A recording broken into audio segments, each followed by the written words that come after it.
everyone, this is Akshita and welcome back to my channel. In this video, we are going to cover chapter number 4, Amines of Organic Chemistry Class 12th. तो जैसा कि आप सभी को पता होगा कि मेरे चैनल पर वन शॉट सीरीज चल रही है जिसमें हम हर एक चैप्टर को 50 मिनट से 1 आवर के बीच में कंप्लीट करते हैं। वही पैटर्न इस वीडियो का भी रहेगा एंड जैसे ही ये वीडियो आपकी कंप्लीट होगी पूरी ऑर्गेनिक केमिस्ट्री हमारी कंप्लीट हो जाएगी क्लास 12th की, जिसकी प्लेलिस्ट मेरे चैनल पे बनी हुई है, उसका लिंक भी मैं डिस्क्रिप्शन पे डाल दूंगी। और ये सारे नोट्स अगर आपको चाहिए तो वो मिल जाएंगे आपको मेरे टेलीग्राम चैनल पे, उसका भी लिंक आपको मिल जाएगा डिस्क्रिप्शन बॉक्स में। So let's start without any further delay. तो सबसे पहले हम जानेंगे कि अमाइंस होते क्या हैं। नाम से ही समझ आ रहा है कि अमाइंस होंगे अमोनिया के डेरिवेटिव्स। मतलब आपको बस इतना समझना है कि कोई भी कार्बन चेन है अगर और उसमें आपको N वाला कोई भी ग्रुप दिख रहा है, NH3, NH2, तो हम बोलते हैं कि ये हो जाएगा आपका अमाइन। अब हम इनकी IUPAC नोमेनक्लेचर देखेंगे, लेकिन उससे पहले हम समझेंगे कि प्राइमरी अमाइन, सेकेंडरी अमाइन और टर्शियरी अमाइन होते क्या हैं, क्योंकि पिछले चैप्टर्स का मैं एक छोटा सा ओवरव्यू आपको दे देती हूँ। अगर मुझे पता करना है कि कोई भी अल्कोहल प्राइमरी अल्कोहल है, सेकेंडरी अल्कोहल है या टर्शियरी अल्कोहल है, तो उसके लिए मेरे पास एक तरीका होता है। वो क्या है कि जैसे कोई भी अगर मेरी एक कार्बन चेन है, चाहे वो कितनी भी लंबी है, सपोज ये मेरी वो कार्बन चेन है CH3, CH2 एंड OH। तो इसमें मैं क्या करती हूँ, मैं देखती हूँ कि सबसे पहले मेरा वो वाला कार्बन कौन सा है जो कि फंक्शनल ग्रुप से अटैच्ड है। तो ये वाला कार्बन है जो कि मेरा किससे अटैच्ड है, फंक्शनल ग्रुप से अटैच है। अब ये वाला कार्बन कितने कार्बन से अटैच है, ये तो एक ही कार्बन से अटैच है, यानी कि ये कैसा अल्कोहल हो जाएगा, ये अल्कोहल हो जाएगा प्राइमरी।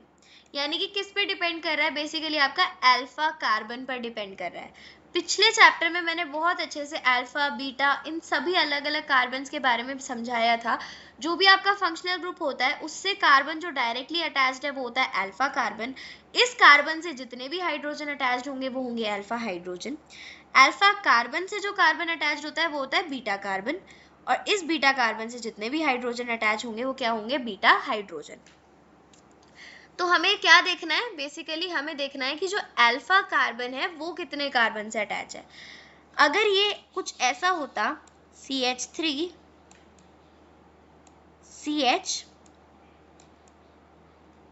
और यहाँ पर भी CH3 एंड यहाँ पर आपका OH, तो हम क्या देखेंगे, हम देखेंगे अपना अल्फा कार्बन। ये रहा आपका अल्फा कार्बन और ये 2 कार्बन से अटैच्ड है, यानी कि कैसा हो जाएगा, सेकेंडरी। सिमिलरली अगर यहाँ पर ये एक और कार्बन से अटैच हो जाए तो ये हो जाएगा टर्शियरी। यानी कि पिछले चैप्टर्स में जो हमने क्लासिफिकेशन सीखा था वो किसके बेसिस पर था, वो था अल्फा कार्बन के बेसिस पर। अल्फा कार्बन जितने भी कार्बन से अटैच है वो हो जाता था उसका क्या, क्लासिफिकेशन। अगर मैं बात करूं अमाइंस की, तो अमाइंस में थोड़ा सा डिफरेंट केस है। इसमें हम डायरेक्ट जो हमारा क्या है फंक्शनल ग्रुप, उसको हम देखते हैं कि वो कितने कार्बन से अटैच है। मतलब कि अगर हमारा ये रहा NH3 ग्रुप, आपको ये ऐसे दिखेगा। अगर मैं बोलूं कि मुझे प्राइमरी अमाइन चाहिए तो हम एक हाइड्रोजन को हटाकर क्या लिख देंगे, CH3। ये हो गया आपका प्राइमरी अमाइन। यानी कि आपका जो यहाँ पर क्या है, आपका फंक्शनल ग्रुप नाइट्रोजन। ये नाइट्रोजन कितने कार्बन से अटैच है वो डिसाइड करेगा कि ये प्राइमरी है, सेकेंडरी है या टर्शियरी है। तो ये तो हो गया प्राइमरी। इसी तरह से अगर मैं इसको कुछ ऐसे कर दूं, CH3, NH, एक और मैंने हाइड्रोजन कम कर दिया और उसकी जगह मैंने एक और CH3 लगा दिया, तो ये क्या हो जाएगा, ये हो जाएगा सेकेंडरी अमाइन। और अगर मैंने तीनों हाइड्रोजन हटा दिया और मैंने तीनों तरफ एक अल्काइल ग्रुप लगा दिया जिसे मैं R से डिनोट कर सकती हूँ, तो ये कैसा हो जाएगा, ये हो जाएगा आपका टर्शियरी अमाइन। तो पिछले चैप्टर्स में और इसमें यही डिफरेंस है क्लासिफिकेशन में कि पिछले चैप्टर्स में हम देखते थे कि अल्फा कार्बन कितने कार्बन से अटैच है, यहाँ पे हम डायरेक्टली देखेंगे कि जो नाइट्रोजन एटम है वो कितने कार्बन से अटैच है। तो आई होप यहाँ पर क्लासिफिकेशन तो आपको समझ आ गई होगी अच्छे से। अब हम आ जाते हैं इसके नोमेनक्लेचर पे। तो नोमेनक्लेचर में हम क्या देखते हैं, सबसे पहले प्राइमरी वाला तो सबसे सिंपल है। देखो, क्योंकि प्राइमरी वाले में आपके पास एक ही चेन होगी, ये रहा आपका फंक्शनल ग्रुप और ये एक ही कार्बन से अटैच होगा, तभी तो ये प्राइमरी होगा। तो आप उसको सीधा लिख देंगे एल्केन अमाइंस के फॉर्म में। मतलब जो भी आपका एल्केन उसके साथ जुड़ा हुआ है वो एल्केन लिखिए और लास्ट में अमाइंस लगा दीजिए। जैसे कि इस केस में यहाँ पर आपका CH3 है, तो CH3 क्या होता है, मीथेन, तो आप क्या लिखोगे, मीथेन एंड देन अमाइन। यहाँ पर आपकी 2 कार्बन की चेन है, यानी कि ये क्या है, ईथेन, तो आप लिख देंगे ईथेन अमाइन। यहाँ पर 3 कार्बन की चेन है, तो आप लिख देंगे प्रोपेन अमाइन। ये थोड़ा सा और डिफिकल्ट पार्ट है कि आपकी 3 कार्बन की चेन है, तो इतना तो समझ आ गया कि ये क्या है, ये है प्रोपेन। अब प्रोपेन में सेकेंड पोजिशन पर कौन लगा हुआ है, अमाइन, तो हमने लिख दिया प्रोपेन 2 अमाइन। अगर मैं बात करूं सेकेंडरी अमाइंस के IUPAC की, तो यहाँ पर आपके 2 चेन्स में डिवाइड हो जाएगा। कैसे, कोई भी आपका अमाइन सेकेंडरी कब होगा, जब जो नाइट्रोजन एटम है उसकी मतलब उसके साथ एक तो हाइड्रोजन बॉन्डेड हो और 2 क्या हो, एल्काइल ग्रुप्स, तो 2 चेन होगी ना, एक एल्काइल ग्रुप की यहाँ चेन होगी और एक एल्काइल ग्रुप की यहाँ चेन होगी। जो लंबी वाली चेन होगी उसको तो आप वैसे लिखोगे जैसे पीछे लिखा था एल्केन अमाइन की तरह, जो छोटी वाली चेन होगी उसको आप लिखोगे एन एल्काइल की तरह। जैसे कि यहाँ पर देखो दोनों चेन्स जो है, ये 2 चेन हो गई, एक एक एक है, ये दोनों कैसी है, ये दोनों सेम है, तो आप किसी को भी एल्काइल की तरह ले सकते हैं और किसी को भी एल्केन अमाइन की तरह ले सकते हैं। तो कैसे लिखोगे, एन मिथाइल मीथेन अमाइन। यहाँ पर आ जाइए, यहाँ पर भी आपकी 2 चेन्स हैं, बट अब की बार डिफरेंट चेन्स हैं। ये आपकी लॉन्गर चेन हो गई जो कि किसकी है, इथेन की है, और ये आपकी शॉर्टर चेन हो गई जो कि मीथेन की है। शॉर्टर को आप कैसे लिखोगे, एन एल्काइल की तरह, तो हमने कैसे लिखा, एन मिथाइल की तरह। एंड लंबी वाली को आप कैसे लिखोगे, एल्केन अमाइन, तो क्या लिखेंगे हम इसे, इथेन अमाइन। यहाँ पर देखिए, यहाँ पर भी 2 चेन है, एक चेन आपकी हो गई ये और एक चेन हो गई आपकी ये, छोटी वाली है ये, बड़ी वाली ये। छोटी वाली को कैसे लिखोगे, एन एल्काइल की तरह, तो हमने लिख दिया एन मिथाइल, क्योंकि एक ही कार्बन है तो मिथाइल। यहाँ पर 3 कार्बन है तो हम कैसे लिखेंगे, प्रोपेन, क्योंकि 3 कार्बन के लिए आ गया प्रोपेन, और क्योंकि सेकेंड कार्बन पे, क्योंकि देखो ये फर्स्ट कार्बन, ये आपका सेकेंड कार्बन और ये थर्ड कार्बन, तो सेकेंड कार्बन के साथ कौन जुड़ा हुआ है, अमाइन ग्रुप, तो इसीलिए आपने लिखा प्रोपेन 2 अमाइन। अब एक बार, एक एनालीन आपका स्ट्रक्चर होता है, एनालीन क्या, जब भी आपके बेंजीन के साथ ये वाला ग्रुप अमाइन ग्रुप अटैच्ड हो तो हम बोलते हैं कि वो है एनालीन। अब यहाँ पर भी 2 चेन है, एक तो ये वाली कार्बन चेन और एक ये वाली कार्बन चेन, साफ साफ पता चल रहा है ये वाली बड़ी है ये वाली छोटी है, तो छोटी चेन को आप कैसे लिखेंगे, आप लिखेंगे उसे एन मिथाइल की तरह, और बड़ी वाली का नाम क्या है, एनालीन। अब हम आ जाते हैं टर्शियरी अमाइंस पे। टर्शियरी अमाइंस का भी सेम ही है नोमेनक्लेचर, वही रूल है कि जो स्मॉलर वाली चेन होंगी उसको आप एन एल्काइल की तरह लिखेंगे, बस फर्क ये होगा कि आपकी बार जो शॉर्टर चेन है वो 2 हो जाएंगी और लॉन्गर चेन तो एज ऑलवेज क्या रहेगी, एल्केन अमाइन की तरह ही रहेगी। अब देखो यहाँ पर जो ये 3 चेन है, एक ये और एक ये तीनों चेन कैसी हैं, ये तीनों चेन ही सेम है, तो हम क्या करेंगे, 2 चेन को साथ में लिख देंगे, N comma N dimethyl and methane amine. अब यहाँ पर देखो तीनों चेन्स हैं डिफरेंट, एक तो ये वाली चेन हो गई, एक ये वाली चेन हो गई और एक ये वाली चेन हो गई, ये तीनों ही डिफरेंट है। तो अब हम देखेंगे कि इनमें से सबसे बड़ी कौन सी है, तो ये 3 कार्बन वाली है, ये सबसे बड़ी है, तो ये तो डिसाइड हो गया कि लास्ट में आने वाला है प्रोपेन अमाइन। अब यहाँ पर देखो 2 शॉर्टर चेन है, एक तो आपकी इथेन वाली और एक आपकी मीथेन वाली। अब इस केस में हम कौन सा रूल फॉलो करेंगे, हम करेंगे अपना अल्फाबेटिकल वाला रूल फॉलो, यानी कि जिसका अल्फाबेट पहले आता है हम उसको पहले रख देंगे और जिसका बाद में आता है उसको बाद में रख देंगे। तो जैसा कि हमें पता है कि ई पहले आता है तो हम लिख देंगे पहले एन इथाइल और मिथाइल बाद में आता है तो हम लिख देंगे एन मिथाइल और लास्ट में प्रोपेन अमाइन। ये कुछ और एग्जाम्पल्स हैं आपके टर्शियरी अमाइंस के, जैसे कि यहाँ पे देखो आपकी ये जो 2 चेन्स है शॉर्टर वाली वो दोनों कैसी हो गई, सेम, तो आप कैसे लिख सकते हो, N comma N dimethyl and then last में एनालीन। यहाँ पर देखिए ये आपकी जो शॉर्टर चेन है वो डिफरेंट हो गई, फिर से क्या करिए, अल्फाबेटिकल रूल फॉलो करिए, तो एन इथाइल एन मिथाइल और आपका एनालीन वही यहाँ पर लिखा हुआ है। अब आता है हमारा एक क्वेश्चन कि why primary amines have higher boiling point than tertiary amines. Primary amines का टर्शियरी अमाइंस से बॉइलिंग पॉइंट ज़्यादा क्यों होता है, रीज़न, पहले हम स्ट्रक्चर देखते हैं कि स्ट्रक्चर क्या है। अभी हमने देखा कि प्राइमरी अमाइंस कैसे दिखते हैं, कुछ इस तरह के RNH2।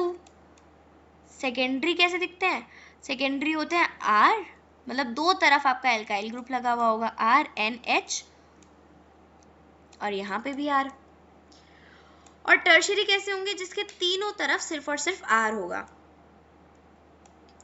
अब पिछले चैप्टर्स में मैंने आपको बताया था कि एक एक्स्ट्रा बॉन्ड होता है जो कि होता तो वीक है, पर हम उसको क्या बोलते हैं, हाइड्रोजन बॉन्ड। अब हाइड्रोजन बॉन्ड भले ही वीक है बट है तो एक एक्स्ट्रा बॉन्ड, तो कुछ ना कुछ तो एक्स्ट्रा एनर्जी लगेगी ही उसको तोड़ने के लिए, और जब ज़्यादा एक्स्ट्रा एनर्जी लगेगी यानी कि उस कंपाउंड का जो बॉइलिंग पॉइंट है वो ज़्यादा जाएगा। ठीक है, अब यहाँ पर देखो, यहाँ पर हाइड्रोजन बॉन्ड कौन बनाएगा, नाम से ही पता चल रहा है अगर हाइड्रोजन बॉन्ड है तो मतलब कि हाइड्रोजन ही बनाएगा।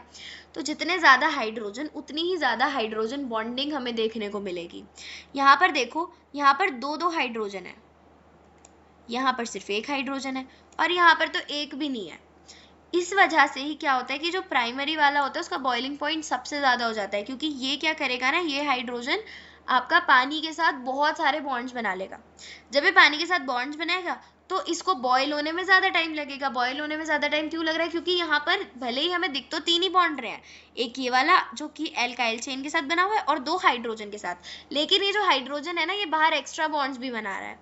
ठीक है, तो इसीलिए क्या होगा, इन बॉन्ड्स को तोड़ने के लिए हमें ज़्यादा टाइम लगेगा। वहीं पर यहाँ पर हमें क्या, हमें तीन बॉन्ड दिख रहे हैं, लेकिन ये वाला हाइड्रोजन बाहर बॉन्ड बना रहा होगा, लेकिन क्योंकि ये एक ही है तो इसका टर्शियरी वाले से, प्राइमरी वाले से तो कम हो जाएगा, लेकिन टर्शियरी वाले से ज़्यादा रहेगा। टर्शियरी वाले से ज़्यादा क्यों रहेगा, क्योंकि भाई इसके पास तो एक भी हाइड्रोजन नहीं है। जिसके पास एक भी हाइड्रोजन नहीं है तो हम क्या कह सकते हैं कि जितने R हमें दिख रहे हैं उतने ही, जितने बॉन्ड हमें दिख रहे हैं उतने ही बन रहे हैं। मतलब जैसे कि हमें ये तीन बॉन्ड दिख रहे हैं तो तीन ही बनेंगे। अब नेक्स्ट क्वेश्चन है, why ethylamine is more soluble in water as compared to aniline. तो बेसिकली अब हम देखेंगे कि इथाइलमाइन जो है वो एनिलीन से ज़्यादा सॉल्युबल क्यों है। पिछले क्वेश्चन वाला ही यहाँ पर एक्सप्लेनेशन आएगा। इथाइलमाइन का स्ट्रक्चर कैसा होता है, कुछ ऐसा होता है कि CH3 CH2 और आपका NH2। तो अगर लॉजिकली सोचा जाए तो ये क्या है, ये भी आपका प्राइमरी अमाइन ही है। वही रीज़न है कि देखो यहाँ पर क्या है, प्राइमरी अमाइन है तो ये ना ज़्यादा हाइड्रोजन बॉन्ड बनाएगा। क्योंकि ये ज़्यादा हाइड्रोजन बॉन्ड बनाएगा इसीलिए पानी में ज़्यादा सॉल्युबल होगा। ज़्यादा सॉल्युबल होगा इसीलिए इसका बॉइलिंग पॉइंट भी ज़्यादा हो जाएगा। तो ये तो रीज़न हो गया कि इथाइलमाइन ज़्यादा सॉल्युबल क्यों है। अब एनिलीन से ज़्यादा सॉल्युबल क्यों है, उसका रीज़न ये है कि एनिलीन कैसा होता है कि ये हो गया आपका बेंजीन और यहाँ पर हो गया आपका NH2 ग्रुप। इसके ऊपर बेंजीन के कभी भी ये तीन बॉन्ड बनाना मत भूलना, बिल्कुल गलत हो जाएगा। ये रहा आपका बेंजीन, इसके ऊपर हो गया NH2। अब देखो क्या होता है, मैंने पिछले चैप्टर में आपको बताया था क्लासिफिकेशन में भी कि ये वाला जो पार्ट होता है ना हाइड्रोकार्बन वाला, ये कैसा होता है, इनसॉल्युबल पार्ट होता है। तो जितना ज़्यादा हाइड्रोकार्बन वाला पार्ट बढ़ेगा उतना ज़्यादा आपकी सॉल्युबिलिटी कम होती जाती है। देखो यहाँ पर भी दो ही हाइड्रोजन है, यहाँ पर भी दो ही हाइड्रोजन है, तो मतलब हाइड्रोजन बॉन्ड तो दोनों में सेम बन रहे हैं। जितना हाइड्रोजन बॉन्ड ये बना रहा है उतना ही हाइड्रोजन बॉन्ड ये बना रहा है। पर देखो यहाँ पर ना जो आपका हाइड्रोकार्बन वाला पार्ट है वो बहुत कम है, जबकि यहाँ पर देखो बल्क में आपका हाइड्रोकार्बन वाला पार्ट है। इस वजह से क्या होता है कि ये पानी में ज़्यादा सॉल्युबल हो जाता है। इसकी हाइड्रोकार्बन वाली प्रॉपर्टी यहाँ पर एनिलीन में जो हाइड्रोकार्बन वाली प्रॉपर्टी है, यानी कि ये पानी में सॉल्युबल नहीं होगा, ये हाइड्रोफोबिक है। इसकी ये वाली प्रॉपर्टी क्या करती है, डोमिनेट कर जाती है हाइड्रोजन बॉन्डिंग पर, क्योंकि हाइड्रोजन तो उतने ही है बट आपका हाइड्रोकार्बन वाला पार्ट तो बहुत ज़्यादा बढ़ गया। इस केस में क्या होता है कि आपका हाइड्रोजन बॉन्ड डोमिनेट कर जाता है, इसीलिए ज़्यादा सॉल्युबल हो जाता है और एक कम सॉल्युबल हो जाता है। इसका मतलब मेन रीज़न तो यही है कि पहली बात तो ये हाइड्रोजन बॉन्ड बनाता है, और दूसरा कि यहाँ पर जो हाइड्रोकार्बन वाला पार्ट जो कि इनसॉल्युबल होता है पानी में, वो बहुत ज़्यादा हो गया, जिस वजह से पानी में सॉल्युबल ही नहीं हो पाया। इथाइलमाइन इसीलिए ही ज़्यादा सॉल्युबल होता है पानी में एज कम्पेयर टू एनिलीन। बात करें अगर फिजिकल प्रॉपर्टीज़ की, तो बहुत ही सिंपल फिजिकल प्रॉपर्टीज़ हैं। जितने मतलब लोअर एलिफैटिक अमाइंस यानी कि जो छोटे वाले होंगे, जिनमें कार्बन कम होंगे, कार्बन चेन छोटी होगी, वो वाली गैसेस होंगी और उनका एक फिशी ऑर्डर होगा, मतलब गंदा सा ऑर्डर होगा। अब बात करें अगर हमें, जो कि आपके जैसे जैसे कार्बन चेन बढ़ती जाएगी वैसे वैसे पहले वो लिक्विड बनेंगे, और जैसे जैसे और ज़्यादा कार्बन चेन बढ़ती जाएगी एक टाइम ऐसा आएगा कि वो सॉलिड हो जाएंगे। नेक्स्ट आपकी फिजिकल प्रॉपर्टी है कि जो लोअर एलिफैटिक अमाइन होते हैं ना वो पानी में सॉल्युबल होते हैं, और जो हायर एलिफेटिक अमाइन होते हैं पानी में सॉल्युबल नहीं होते। अभी पीछे क्वेश्चन हमने करा वो यही तो था कि जैसे जैसे हाइड्रोकार्बन वाला पार्ट बढ़ेगा सॉल्युबिलिटी कम होती जाएगी, उसी चीज को बता रहा है ये। ऐसा क्यों हो रहा है, ये वाली लाइन हमेशा याद रखना, क्योंकि हाइड्रोफोबिक एल्काइल पार्ट बढ़ता जाता है, इसी वजह से जो आपके हायर एलिफेटिक अमाइंस हैं वो पानी में उतने सॉल्युबल नहीं होते। बात करें अगर अगली फिजिकल प्रॉपर्टी की, तो वो है कि जो प्राइमरी और सेकेंडरी अमाइन है उनका ना बॉइलिंग पॉइंट टर्शियरी अमाइन से ज्यादा होता है। अभी पूरा क्वेश्चन इसके ऊपर हमने डिस्कस करा। नेक्स्ट है कि अल्कोहल का जो बॉइलिंग पॉइंट होता है वो अमाइन से ज्यादा होता है। अब देखो क्या होता है, अगर मैं बात करूं एक अल्कोहल की, ये हो गया आपका अल्कोहल ROH, और दूसरी तरफ हम ले लेते हैं अमाइन। अमाइन क्या होगा, RNH2। अब इसमें आप देखो कि दोनों बॉन्ड्स पोलर भी हैं, क्योंकि देखो ऑक्सीजन भी कार्बन से ज्यादा इलेक्ट्रोनेगेटिव होता है, तो इलेक्ट्रॉन्स इसी तरफ जाएंगे और पोलर हो जाएगा ये बॉन्ड। यहाँ पर भी जो कार्बन है वो नाइट्रोजन से ज्यादा, सॉरी, कार्बन जो है वो नाइट्रोजन से कम इलेक्ट्रोनेगेटिव होता है, जिस वजह से यहाँ पर भी कार्बन अपने इलेक्ट्रॉन्स डोनेट करेगा नाइट्रोजन को, और जो इलेक्ट्रॉन का फ्लो होगा वो कुछ इस तरह से होगा और ये पोलर हो जाएगा। ये भी हाइड्रोजन बॉन्ड बनाता है, ये भी हाइड्रोजन बॉन्ड बनाता है, मतलब प्रॉपर्टीज तो दोनों की सेम है। तो बॉइलिंग पॉइंट दोनों में से किसका ज्यादा होगा? देखो हाइड्रोजन बॉन्ड के बेसिस पर तो हम डिफरेंशिएट नहीं कर सकते, तो हमारे पास पॉइंट बचता है यहाँ पे पोलैरिटी का। अब देखो अगर हम दोनों पोलर हैं, पर अगर मैं ऑक्सीजन और नाइट्रोजन को कंपेयर करूँ ना, तो oxygen is more electronegative than nitrogen, यानी कि ऑक्सीजन कार्बन के इलेक्ट्रॉन्स अपनी तरफ ज्यादा खींच पाएगा एज कंपेयर टू नाइट्रोजन, यानी कि जो आपका ROH है वो ज्यादा पोलर हो गया as compare to RNH2। Simple सी बात है, इसी वजह से आपका जो अल्कोहल होता है उसका ज्यादा बॉइलिंग पॉइंट होता है as compare to your amine. अब हम आ गए हैं इस चैप्टर के एक बहुत ही इंपॉर्टेंट टॉपिक पर, जिसके खत्म होते ही आपका आधे से ज्यादा चैप्टर खत्म हो जाएगा, जो कि है बेसिसिटी ऑफ अमाइंस। देखो अल्कोहल्स क्या होते हैं, एसिडिक होते हैं। एसिडिक क्यों होते हैं? क्योंकि वो H+ आयंस को रिमूव कर देते हैं अपने अंदर से, है ना। अब जो अमाइंस होते हैं ना, अमाइंस एसिडिक नहीं होते, they are basic in nature. Basic क्यों होते हैं? उसका रीजन है कि जो नाइट्रोजन एटम है ना उसके पास होते हैं लोन पेयर, और जैसा कि आपने 11th स्टैंडर्ड में पढ़ा होगा कि जैसे ही आपके लोन पेयर कोई भी एटम जैसे ही अपने इलेक्ट्रॉन किसी और को दे देता है, डोनेट कर देता है, तो हम उसको क्या बोलते हैं कि ये तो बेसिक है नेचर में। और जो इलेक्ट्रॉन्स को एक्सेप्ट करता है, जो इलेक्ट्रॉन एक्सेप्टर बनता है, हम बोलते हैं कि ये तो है एसिड नेचर में, है ना। तो इसी वजह से क्या होता है, क्योंकि जो आपके अमाइंस हैं, अमाइंस में कौन सा ग्रुप आता है आपका, नाइट्रोजन। नाइट्रोजन के पास होते हैं लोन पेयर। अब ये क्या करते हैं कि अपने लोन पेयर दूसरों को दे देता है, जैसे ये दूसरों को अपने लोन पेयर देता है, ये प्रूफ कर देता है कि ये कैसा है नेचर में, बेसिक। अब ये तो पता चल गया कि सारे अमाइंस कैसे होते हैं, बेसिक होते हैं नेचर में, पर कितने बेसिक होते हैं वो एक्सटेंट जानना, कि कौन ज्यादा बेसिक है कौन कम बेसिक है, उसको जानने में हमारी हेल्प करता है एक बेसिसिटी कांस्टेंट, जो कि होता है Kb। जितनी ज्यादा Kb की वैल्यू होगी उतना ही ज्यादा स्ट्रॉन्गर बेस होगा।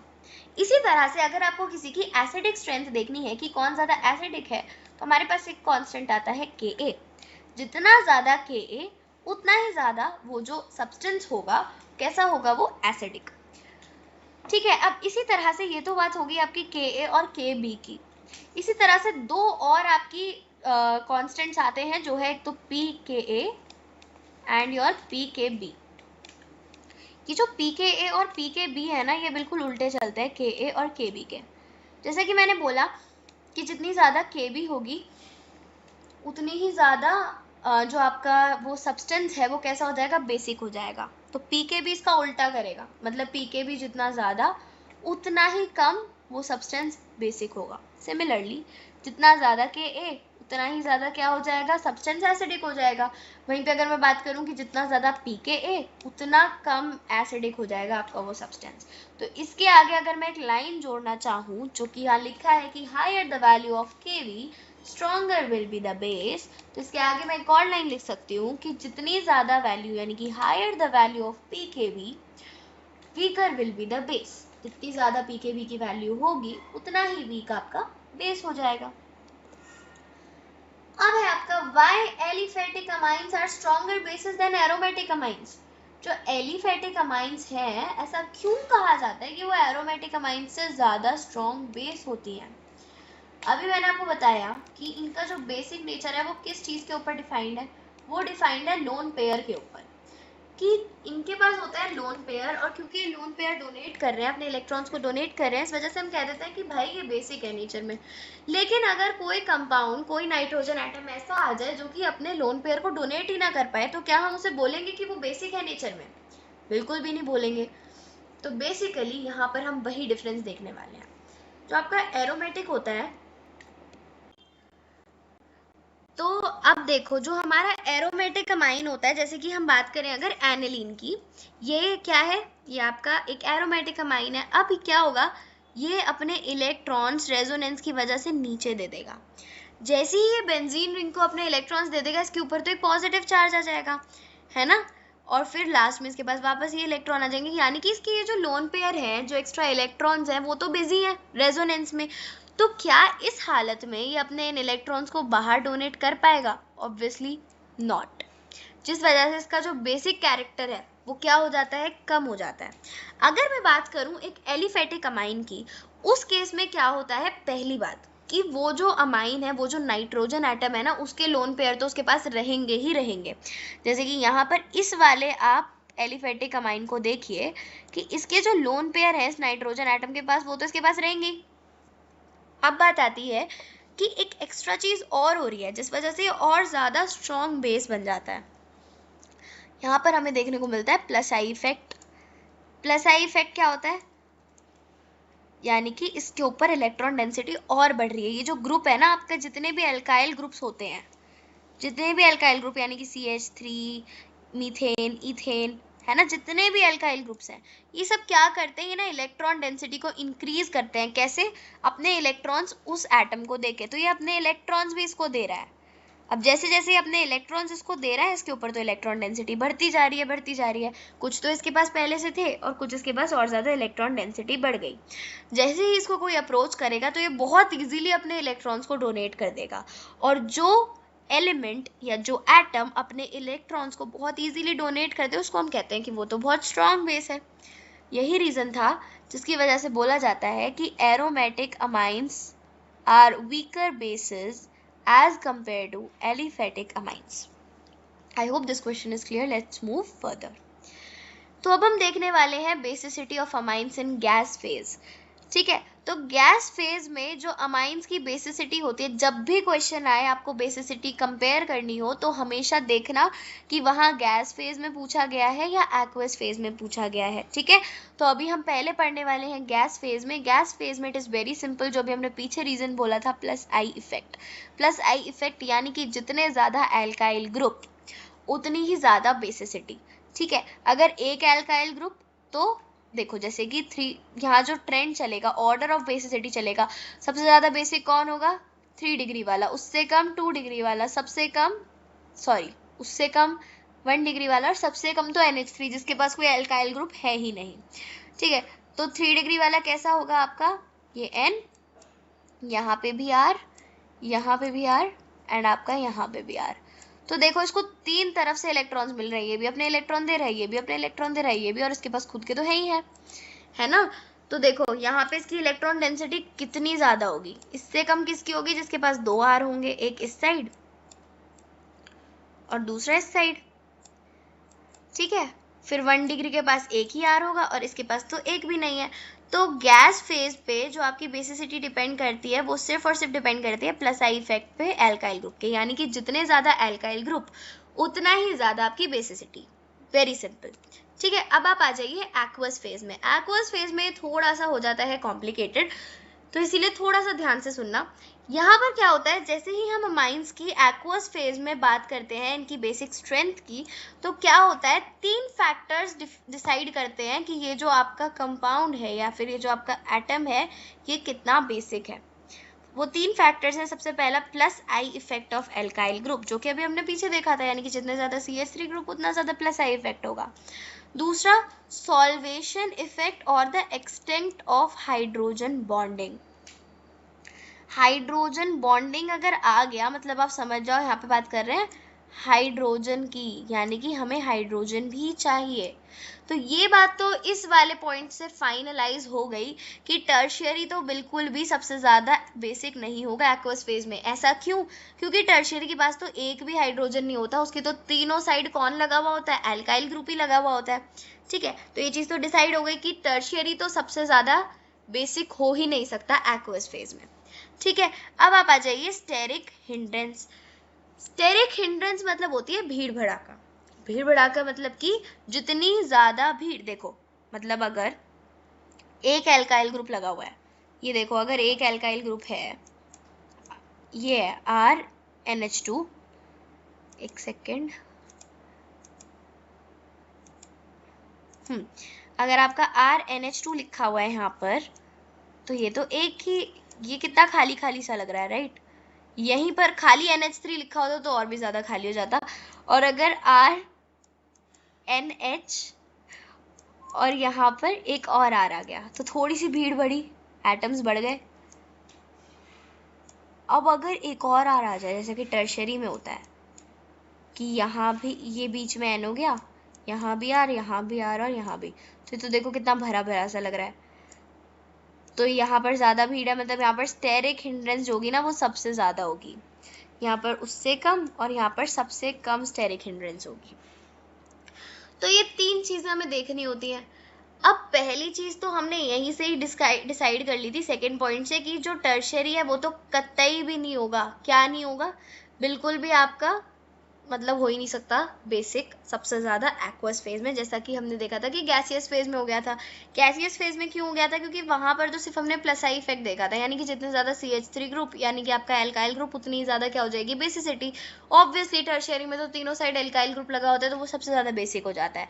अब यहाँ पर हमें ऐसी कंडीशन चाहिए कि प्लस आई इफेक्ट भी मैक्सिमम हो, ठीक है, आपका सॉल्वेशन इफेक्ट भी होना चाहिए, यानी कि हाइड्रोजन बॉन्डिंग भी करनी चाहिए उसको, और थोड़ी बहुत स्टेरिक हिंड्रेंस भी होनी चाहिए। उस हिसाब से सब कुछ कौन फुलफिल कर रहा है? आपका जो सेकेंडरी है। सेकेंडरी कैसे? क्योंकि ये देखो ये है आपका सेकेंडरी कंपाउंड, इसके पास एक हाइड्रोजन भी है, ठीक है, तो ये हाइड्रोजन बॉन्डिंग भी कर ही लेगा।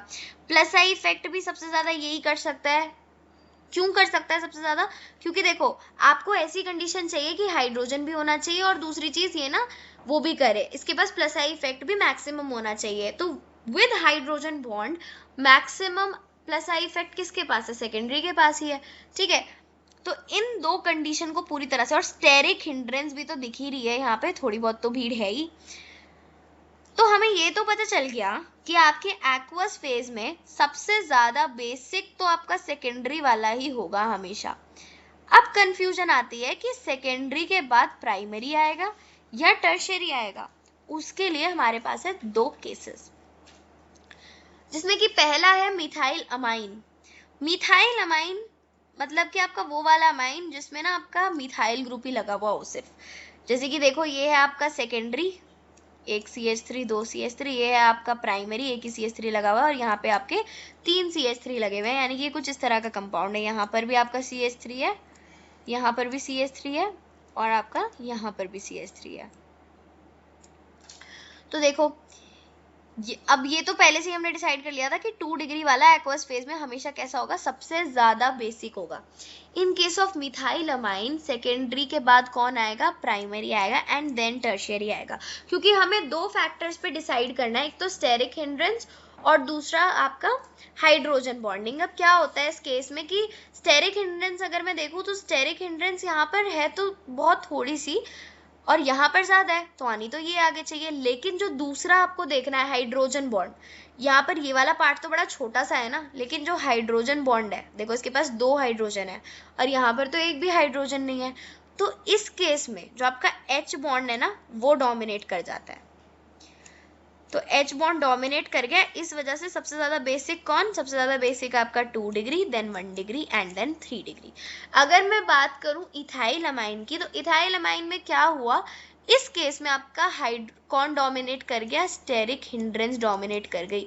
स्टेरिक हिंड्रेंस क्यों डोमिनेट कर गई? क्योंकि अब की बार ना कार्बन चेन बड़ी हो गई, कार्बन चेन थोड़ी बड़ी हो गई, जिस वजह से क्या हुआ? आपकी कौन जीत गया? आपकी बार स्टेरिक हिंड्रेंस जीत गया। तो 2 डिग्री तो था ही कंफर्म कि भाई सेकेंडरी तो सबसे ज्यादा बेसिक होगा एक्वस फेज में, लेकिन क्योंकि इथाइल अमाइन था, कार्बन चेन थोड़ी बड़ी हो गई, यहाँ पर CH3 नहीं रहेगा, ये आपका हर जगह जहाँ पर भी CH3 लिखा हुआ है वहां पर हो जाएगा CH3 और CH2, ये आएगा यहाँ पे हर जगह जहां पर भी CH3 लिखा हुआ है, ठीक है। तो क्योंकि अब क्या होगा, हाइड्रोजन तो उतने ही थे, हाइड्रोजन तो 2 ही थे, लेकिन जो कार्बन चेन है वो कैसी हो गई, बड़ी हो गई। तो यहाँ पर वो जो भीड़ भड़ाका है ना, वो जीत गई, उसने बाजी मार ली, जिसकी वजह से आपका सेकेंडरी के बाद टर्शियरी आ गया एंड सबसे कम बेसिसिटी हो गई आपकी किसकी, प्राइमरी की। तो ये आपको याद रखना है, इसमें कंफ्यूजन हो जाती है, ठीक है। तो जब भी आपका क्वेश्चन आए तो सबसे पहले देखें कि वहां पर बेसिसिटी आपकी एक्वस फेज में पूछी हुई है या गैस फेज में पूछी हुई है। अगर गैस फेज में पूछी हुई है तो डायरेक्टली लगाइए tertiary, then secondary, then primary, क्योंकि वहां पर हम इंडक्टिव इफेक्ट पर जज करते हैं। जितने ज्यादा एल्काइल ग्रुप आपके नाइट्रोजन से अटैच्ड हैं उतनी ही ज्यादा बेसिसिटी हो जाती है। वहीं पर अगर मैं बात करूं किसकी, आपकी एक्वस फेज की, तो एक्वस फेज में क्या होता है, हम 3 चीज़ों पर डिसाइड करते हैं। सबसे पहली होती है आपकी प्लस आई इफेक्ट, दूसरी होती है आपकी हाइड्रोजन बॉन्डिंग एंड तीसरी होती है स्टेरिक हिंड्रेंस। तो वहां पर क्या होता है, वहां पर भी 2 केसेस आते हैं। मिथाइल अमाइन में जो कार्बन चेन होती है वो थोड़ी छोटी होती है, जिस वजह से हाइड्रोजन बॉन्ड डोमिनेट कर जाता है एंड सेकेंडरी के बाद आपका प्राइमरी आ जाता है। बात करूं अगर मैं इथाइल अमाइन की, तो कार्बन चेन थोड़ी बड़ी हो गई, जिस वजह से स्टेरिक हिंड्रेंस कर जाती है डोमिनेट एंड सेकेंडरी के बाद आपका टर्शियरी आ जाता है, then primary. I hope this part is clear. ये है एक छोटा सा ओवरव्यू इसका, जो पीछे मिस्टेक हो गई थी वो यहाँ पर देख लीजिए आप। अगर आपका मिथाइल अमाइन है तो क्या होगा, सबसे ज़्यादा सेकेंडरी की होगी, फिर प्राइमरी की, देन टर्शियरी की। अगर मैं बात करूँ इथाइल की, तो देखो कार्बन चेन क्योंकि बढ़ गई, सेकेंडरी तो रहेगा ही रहेगा नंबर 1 पे, उसके बाद क्या आ जाएगा टर्शियरी, क्योंकि अब कार्बन चेन बढ़ गई तो स्टेरिक हिंड्रेंस जीत जाएगी। यहाँ पर किसने डोमिनेट किया, स्टेरिक हिंड्रेंस ने, और यहाँ पर किसने डोमिनेट किया, यहाँ पर डोमिनेट किया आपका H बॉन्ड ने, ठीक है। और फिर लास्ट में आपका यहाँ पे प्राइमरी आ जाएगा। अब हम सीखने वाले हैं प्रिपरेशन ऑफ अमाइंस, किस तरह से हम अमाइंस को प्रिपेयर कर सकते हैं। सबसे पहला है फ्रॉम नाइट्रो कंपाउंड। ये वाली रिएक्शन हमने चैप्टर 1 में भी सीखी थी, जो था आपका halo alkane and hello Areen. जब भी आप नाइट्रो बेंजीन की रिएक्शन या तो Fe+HCl से करा दीजिए या फिर SN+HCl से करा दीजिए, आपको मिल जाएगा एनिलीन। अब हम क्या कर सकते हैं, हम SCN का यानी कि साइनाइड ग्रुप का, ये नाइट्राइल ग्रुप है, नाइट्राइट ग्रुप नहीं है, नाइट्राइल ग्रुप का अगर आप रिडक्शन कर दें तो भी आपको क्या मिल जाएगा, एक अमाइन मिल जाएगा। रिडक्शन मतलब क्या होता है, हाइड्रोजन का ऐड होना। तो अगर मैं इन दोनों के साथ 2-2 हाइड्रोजन ऐड कर दूं, मतलब CN की जगह मैं कर दूं CH2 और यहाँ पे N की जगह कर दूं NH2, तो ये क्या बन जाएगा, ये बन जाएगा आपका एक अमाइन। देखो वही यहाँ पर किया है, RCN को किस में चेंज कर दिया, RCH2NH2 में।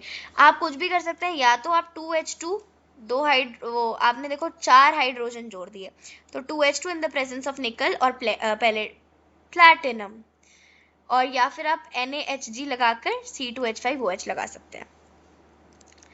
अब आ जाइए, हमारे पास एक और तरीका है जो है by the ammonolysis of alkyl halide. तो जैसा कि आपके पास ये एक एल्काइल हैलाइड है, इसकी आपने किससे रिएक्शन कराई, अमोनिया से, NH3 से आपने रिएक्शन कराई। जैसे ही आप NH3 से रिएक्शन कराएंगे HX अलग निकल जाएगा, HX यानी कि एक तो H अलग निकल जाएगा और आपका हेलोजन हट जाएगा, यानी कि आपको मिल जाएगा RNH2। जैसे ही आप दोबारा RX से रिएक्शन कराएंगे तो दोबारा से HX निकल जाएगा, यानी कि आपका बचेगा आपका सेकेंडरी अमाइन मिल जाएगा। दोबारा RX से रिएक्शन कराएंगे तो आपका क्या मिल जाएगा, आपको टर्शियरी अमाइन। ये आपका टर्शियरी अमाइन है, तीनों तरफ R लगा हुआ है। दोबारा से आप इसकी रिएक्शन कराएंगे किससे, RX से, ये RX है यहाँ पे, ये RX यहाँ आना था, इससे रिएक्शन कराएंगे तो आपको एक क्वाटरनरी स्ट्रक्चर मिल जाएगा, ठीक है, जिसे हम बोलते हैं quaternary ammonium salt. Next preparation होती है फ्रॉम अमाइड। अमाइड कैसे, देखो जब अमाइड क्या होता है, इस वाले स्ट्रक्चर को RCONH2, इसको हम बोलते हैं अमाइड। अमाइड बनता कैसे है, ये आपका कार्बोक्सिलिक एसिड है। पिछले चैप्टर में ये भी बताई थी मैंने कि कार्बोक्सिलिक एसिड से आप अमाइन तक कैसे पहुंचेंगे।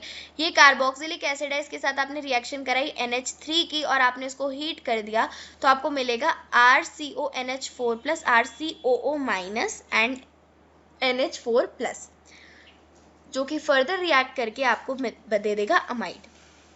ठीक है, यानी कि OH हट के क्या आ जाएगा आपका NH2 आ जाएगा। इसकी रिएक्शन या तो अब आप 2H2 निकल प्लेटिनम से करा दीजिए या फिर आप किससे करा दीजिए LiAlH4 से करा दीजिए, तो आपको मिल जाएगा RCH2NH2। यानी कि हुआ क्या, देखो क्योंकि हमें रिडक्शन करना था, पीछे भी जब हमने साइनाइड की रिडक्शन करी थी तो हमने इन्हीं को यूज करा था, ये रहा आपका, है ना। तो यहाँ पे भी तो हमें रिडक्शन ही करनी है। इस डबल बॉन्ड O को हटा के हमें 2 हाइड्रोजन लाने हैं, तो वो क्या हो गया आपका अमाइड से आपने प्रिपरेशन कर ली अमाइन की। अब है एक बहुत important reaction, Hofmann bromamide degradation reaction. ये एक काफ़ी इंपॉर्टेंट मेथड माना जाता है आपकी अमाइंस की प्रिपरेशन के लिए। इसमें क्या होता है, इसका एक इंपॉर्टेंट कैरेक्टरिस्टिक ये है कि रिएक्शन में जितने नंबर ऑफ कार्बन एटम होंगे ना, प्रोडक्ट में उससे एक कम होगा। कैसे, अभी समझाती हूँ। देखो जैसे कि ये था आपका रिएक्टेंट। इसमें क्या होता है ना कि ये जो CO है, ये देखो क्या है, ये अमाइड है, जो अभी पीछे हमने बनाना सीखा। कैसे बनाना सीखा, ये कन्वर्जन में भी आ सकता है। आपको ये दे देंगे और बोलेंगे कि इससे अब आप एक क्या बना के दिखाइए, अमाइन बना के दिखाइए। तो अमाइन बनाने के लिए या तो आप ये वाला मेथड यूज कर लो, वो डिपेंड करेगा आपको कितने कार्बन एटम चाहिए। ठीक है, अगर जितने कार्बन एटम आपके रिएक्शन में है, मतलब रिएक्टेंट में है, यहाँ पर जितने कार्बन एटम है उतने ही प्रोडक्ट में है, तो आप डायरेक्टली इस प्रिपरेशन मेथड को यूज करके कन्वर्जन दे देंगे। लेकिन अगर जो आपके कार्बन एटम है वो रिएक्टेंट वाले कार्बन एटम से एक कम है, तो आप यूज करते हैं हॉफमैन ब्रोमामाइड रिएक्शन को। तो देखो सबसे पहले आप क्या करोगे, वही सेम तरीके से आप बना लेंगे अमाइड। यानी कि आप क्या करेंगे, हीट करेंगे, और जरूरी नहीं आप ये दिखाएं, अगर आप कन्वर्जन कर रहे हैं तो आप डायरेक्टली यहाँ से इसको यहाँ दिखा सकते हैं। ठीक है, और आप फॉर्मेशन कर लेंगे अमाइड की। जैसे ही आपके पास ये अमाइड बना, आप क्या करेंगे, ब्रोमीन लेंगे और लेंगे उसके साथ NaOH, ब्रोमीन एंड NaOH। क्या होगा, ये वाला जो पार्ट है ना ये हट जाएगा और ये जो R है डायरेक्ट बॉन्ड बना लेगा NH2 के साथ। तो देखो एक कार्बन कम हो गया ना, जितने रिएक्शन में थे उससे एक कम कार्बन का आपको कंपाउंड मिलेगा। ठीक है, तो पहले RCONH2 था, अब आपको मिला RNH2 और ये है इसके साइड प्रोडक्ट्स। यहाँ पर भी देखिए ये था, ये एक एग्जाम्पल हो गया आपका। आप क्या कराएंगे, Br से रिएक्शन कराएंगे, Br कॉमन नहीं है, Br2 है, और यहाँ पे हो गया 4NaOH। क्या करेंगे आप, बस इसे हटा देंगे, ये जो आपका CO है इसको हटा दीजिए और क्या बना दीजिए CH3NH2, ये आपका हो गया प्रोडक्ट। ठीक है, यहाँ पर देखिए कुछ नहीं करना, चाहे कुछ भी हो, यहाँ पे इसे हटा दीजिए CO को और डायरेक्टली बना दीजिए, ये था आपका R, यहाँ पे R की जगह आपका बेंजीन है, तो क्या मिल गया आपको, एनिलीन मिल गया, एंड ये हो गए आपके साइड प्रोडक्ट्स। नेक्स्ट हमारी नेमिंग रिएक्शन इस चैप्टर की आती है, जो है गैब्रियल थैलेमाइड सिंथेसिस रिएक्शन। तो इसे भी देख लेते हैं एक बार। इसमें क्या होता है, सबसे पहले ये है आपका थैलेमाइड, ये थैलेमाइड है। ठीक है, इसकी हम रिएक्शन कराएंगे KOH के साथ। क्या होगा कि ये जो H है ये हट जाएगा और इसकी जगह कौन आ जाएगा, K आ जाएगा। ठीक है, अब इसकी रिएक्शन हम किससे कराएंगे, RX से। जैसे ही हमने इसकी रिएक्शन RX से कराई, ये कैसे टूटेगा, इस पे आ जाएगा माइनस चार्ज, इस पे आ जाएगा प्लस चार्ज। इन दोनों में से इस पे आएगा K, क्योंकि ये मेटल है, इस पे आ जाएगा प्लस चार्ज, एंड N पे आएगा माइनस चार्ज। तो जो R है ये प्लस का है और N है माइनस का, तो यहाँ पे R इसके साथ आके क्या बना लेगा, बॉन्ड। तो यहाँ पे आपको क्या मिल जाएगा, NR। ठीक है, ये क्या बन गया आपका, N एल्काइल थैलेमाइड। एल्काइल जो भी है एल्काइल चेंज होगी वो आप यहाँ पे लिख देंगे, एंड ये बन गया थैलेमाइड। यहाँ से शुरू होती है आपकी गैब्रियल सिंथेसिस रिएक्शन। तो ये था आपका थैलेमाइड, इसके साथ आप क्या करेंगे, आप रिएक्शन करा देंगे NaOH की। जैसे ही आप NaOH की रिएक्शन कराएंगे आपको इस तरह का कंपाउंड मिलेगा। यहाँ पर भी आपका O के साथ Na आ जाएगा एंड यहाँ पर भी ONA आ जाएगा, एंड इसके साथ क्या होगा, आपको प्लस में मिल जाएगा RNH2। और हमें यही तो बनाना था, हमें एक अमाइन ही बनाना था यहाँ पे। ठीक है, तो अब यहाँ पे क्वेश्चन भी आता है कि क्यों हम सिर्फ प्राइमरी एलिफेटिक अमाइन ही बना पाते हैं, क्योंकि देखो ये प्राइमरी एलिफेटिक, पहली बात तो प्राइमरी बनेगा कंपाउंड, और दूसरी बात कैसा होगा, एलिफेटिक होगा। एरोमेटिक नहीं बना सकते हम, ठीक है, वो क्वेश्चन हम अभी आगे डिस्कस करेंगे। अब आ जाइए आप केमिकल रिएक्शंस पर। तो सबसे पहली केमिकल रिएक्शन है एल्काइलेशन ऑफ अमाइंस। एल्काइलेशन वही, लेकिन आप याद रखिएगा यहाँ पर ना ही तो आपको फ्रीडल-क्राफ्ट एल्काइलेशन देखने को मिलेगी, ना ही फ्रीडल-क्राफ्ट एसाइलेशन देखने को मिलेगी। उसका भी क्वेश्चन अभी आगे आएगा, उसको आगे डिस्कस करेंगे। तो जो कि हम लगाते हैं, देखो सब कुछ सेम रहेगा, जैसे कि एल्काइलेशन होती है वैसी होगी, बस यहाँ पर एनहाइड्रस AlCl3 नहीं आएगा क्योंकि फ्रीडल-क्राफ्ट एल्काइलेशन नहीं है। तो ये था आपका CH3NH2, इसके साथ आपने CH3Cl की रिएक्शन कराई तो क्या मिलेगा आपको, यहाँ पे CH3 जुड़ जाएगा। एक और बार CH3Cl के साथ रिएक्शन कराई तो आपको टर्शियरी अमाइन मिल जाएगा। यहाँ पर देखिए आपका एनालिन था, इसकी आपने रिएक्शन कराई CH3Cl के साथ तो आपको क्या मिल गया, ये वाला कंपाउंड मिल गया।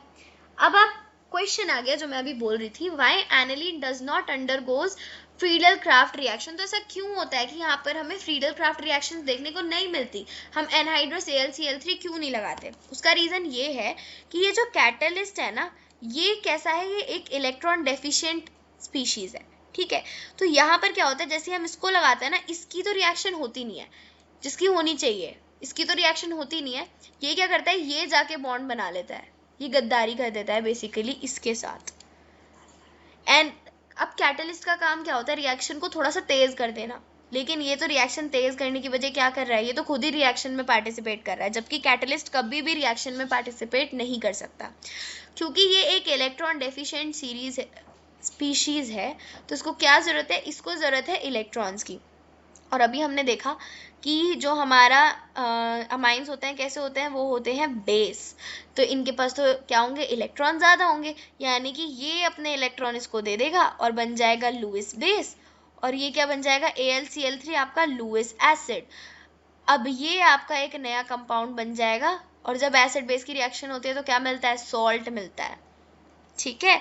तो इसीलिए क्या एक्सप्लेनेशन है इसकी कि जो AlCl3 होता है ये अनस्टेबल है, और इस वजह से ये क्या चाहेगा, क्योंकि इसके पास इलेक्ट्रॉन्स नहीं है, ये इलेक्ट्रॉन डेफिशिएंट है, तो ये चाहेगा कि इसको इलेक्ट्रॉन्स मिल जाए, और इसको हम बोलेंगे लुईस एसिड। इस वजह से ये जाके वहाँ पर एनिलीन के साथ रिएक्शन करेगा और एक सॉल्ट फॉर्मेशन कर लेगा।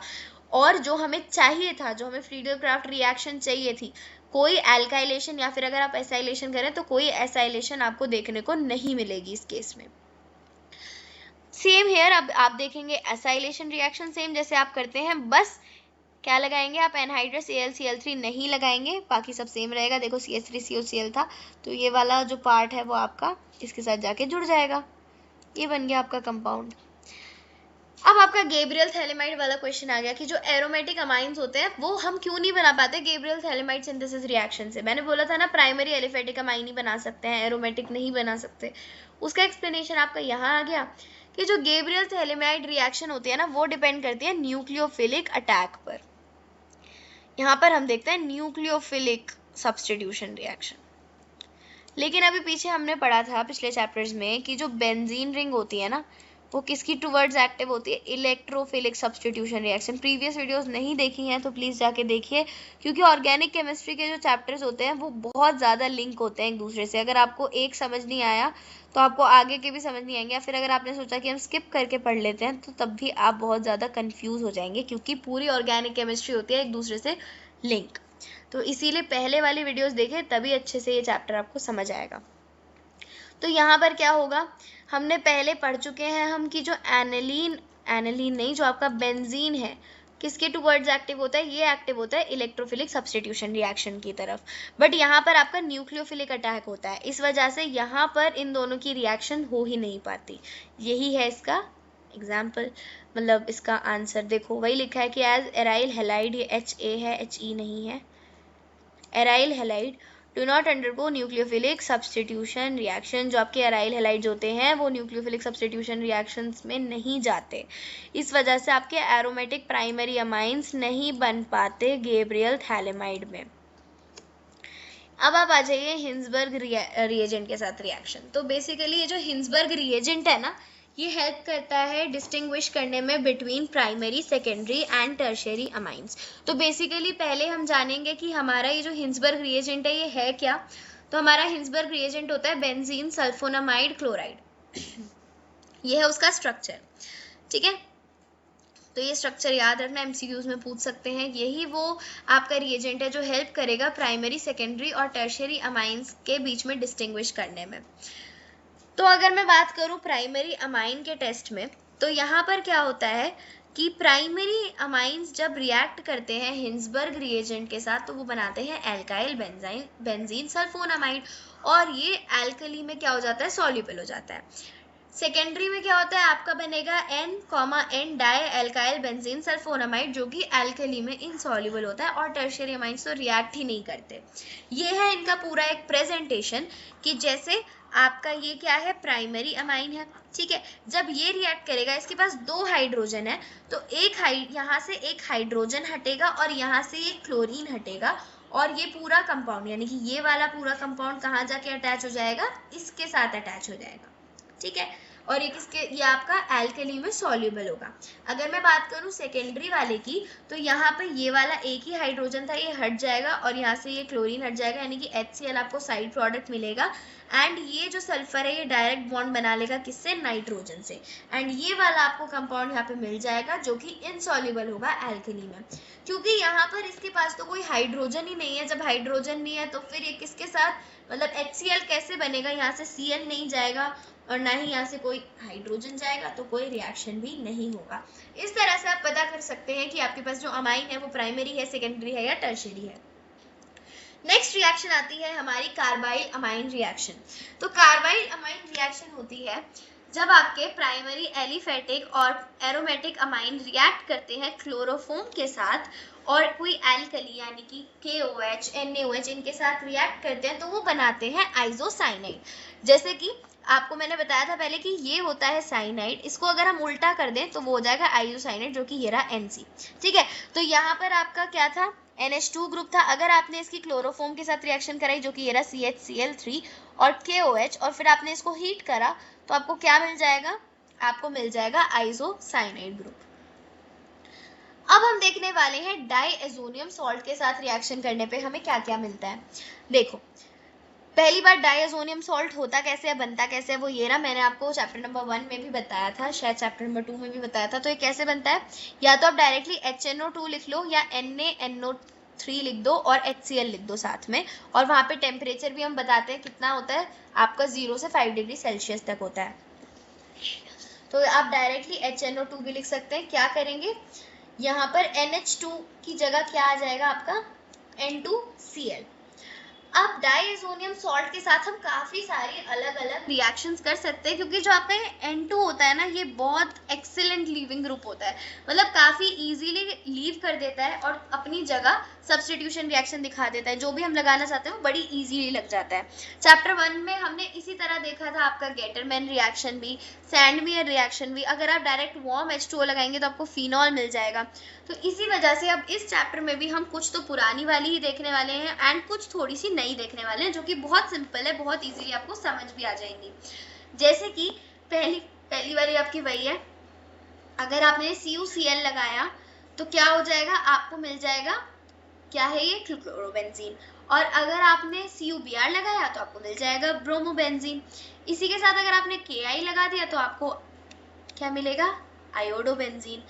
H3PO2 लगाया तो ये पूरा हट जाएगा और आपको क्या मिल जाएगा, डायरेक्टली बेंजीन। अगर आपने H3BF4 के साथ हीट किया तो आपको मिलेगा फ्लोरोबेंजीन। अगर आपने क्या किया, वार्म H2O डाला जो कि हमने पहले चैप्टर में पढ़ा था, तो आपको मिल जाएगा फिनॉल। और अगर CuCN लगाया तो आपको मिल जाएगा साइनाइड। ये सारी रिएक्शंस बहुत ईजी है। अगर आप इसके बाद भी एक बार ये सारे नोट्स को पढ़ लोगे तो आपको सारे एक साथ बहुत इजीली याद हो जाएंगे। इसी के साथ बढ़ते हैं अपने नेक्स्ट क्वेश्चन पर। Although amino group is ortho and para directing in electrophilic substitution reaction, aniline or nitration, ये और नहीं है, aniline on nitration gives the substantial amount of meta-nitroaniline। तो ऐसा क्यों होता है, देखो हमने पढ़ा था प्लस आर और माइनस आर इफेक्ट। तो जो नाइट्रोजन होता है, मैंने आपको क्या बताया था कि ये ना इसके पास लोन पेयर होते हैं, ये अपने लोन पेयर को डोनेट करता है, मतलब अपनी बेंजीन रिंग को दे देता है। अगर ये बेंजीन रिंग को लोन पेयर दे रहा है यानी कि ये बेंजीन की जो इलेक्ट्रॉन डेंसिटी है उसको बढ़ा रहा है। क्योंकि इलेक्ट्रॉन डेंसिटी बढ़ा रहा है, यानी कि ये क्या कर रहा है, प्लस आर इफेक्ट शो कर रहा है। तो जब भी प्लस आर इफेक्ट शो करते हैं, जो अपकमिंग ग्रुप होता है वो कहाँ आता है, या तो वो ऑर्थो पोजीशन पर आता है या तो वो पैरा पोजीशन पर आता है। पर जब हम नाइट्रेशन करते हैं एनालिन की, तो हमें मतलब पैरा तो मिलता है मेजर अमाउंट में, लेकिन ऑर्थो से भी ज्यादा कौन मिल जाता है, मेटा नाइट्रो एनालिन। तो ये पूछ रहे हैं कि ऐसा होता क्यों है। तो बेसिकली पहले हम देख लेते हैं कि देखो ये दो चीजें हैं, एक तो होता है एनालिन और एक होता है आपका एनालिनियम आयन। अब क्योंकि हमें पता है कि जो नाइट्रेशन होती है वो दो चीजों से होती है, एक तो HNO3 और आपका H2SO4, क्योंकि ये जो एसिड, ये क्या है, ये दोनों ही एसिड है। अब जब ये दोनों एसिड है तो ये क्या रिलीज करेंगे, ये H+ आयन को रिलीज करेंगे। तो एनालिन क्या करता है ना, एनालिन एक्सेप्ट कर लेता है हाइड्रोजन एटम को। अब जैसे ये हाइड्रोजन एटम को एक्सेप्ट करेगा तो इसके ऊपर क्या आ जाएगा, एक प्लस चार्ज आ जाएगा। अगर इसके पास एक प्लस चार्ज आ गया, यानी कि इसके जो क्या थे, लोन पेयर थे, वो गायब हो गए। इसके पास प्लस आ गया मतलब ये क्या हो गया, तो खुद इलेक्ट्रॉन डेफिशिएंट हो गया। अगर ये इलेक्ट्रॉन डेफिशिएंट है तो ये इलेक्ट्रॉन्स को अपनी तरफ क्या करेगा, खींचने लग जाएगा और माइनस आर इफेक्ट को शो करेगा। और जब माइनस आर इफेक्ट को कोई शो करता है तो कहाँ पर आता है अपकमिंग ग्रुप, मेटा पोजीशन पर। ठीक है, इस वजह से क्या हो रहा है, अगर जो आपका ये NH2 ग्रुप है, जो आपका नाइट्रोजन है, अगर वो प्रोटोनेटेड नहीं होता और एनालिन फॉर्म में ही रहता है तो आपको ऑर्थो और पैरा पे मिलता है। लेकिन अगर ये एनालिनियम आयन बन गया तो इस केस में क्या होगा, यहाँ पर आपको मेटा पोजीशन पे देखने को मिलेगा।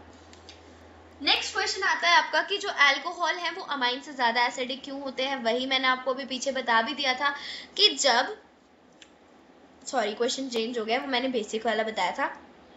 ये है कि अल्कोहल आपके अमाइन से ज्यादा एसिडिक क्यों होते हैं।